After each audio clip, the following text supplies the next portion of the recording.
İmtahanlar haqqında danışalım. İmtahanlar necə olur? Tipi necədir? Çətin keçir, asan keçir?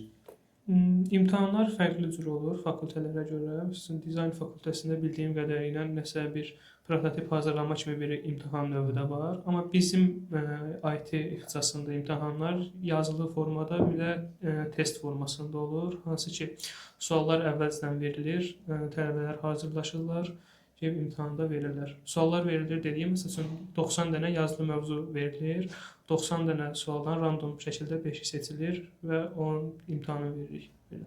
Amma proqramlaşdırma biraz fərqli olur. Proqramlaşdırma imtahanı komitə qarşısında tam şəkildə tasklar verir. Task üzrə məsəl üçün veb saytının qurulmasıdır, burada database qoşma, belə bir şeylərdən. Proqramlaşdırma biraz fərqlidir. Nə testi, nə də yazılı imtahandır. Hazır proqramlaşdırma demişkən, bu neçənci, üçüncü kursu? Bəli, üçüncü kurs. 3 ildə hansı dillərdə, Nihadı bilirəm ki, o öz üzərində əlavə də işləyib proqramlaşdırma tərəfdə. Amma indi Vüqarın nümunəsindən geçsək, Vüqar kursa getməyib, proqramlaşdırma öyrənməyib. Amma universitetdən ona bəzi şeylər öyrətmiş olmalıdır. Bunlara nə aiddir? Bunlar nə aiddir? Python aiddir. Biz ilk semestrdən Python keçirildi bizə. Burada yəni əlbəttə tədris olunurdu. Sonra mən gedib üzərində işləyirdim.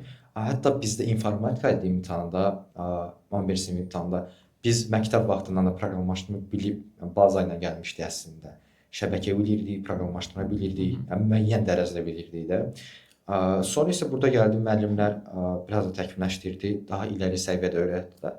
Belə öyrəndim. Sonra özüm də data science sahəsində məşğul oldum. Artıq Python dərinləşmə başladı orada.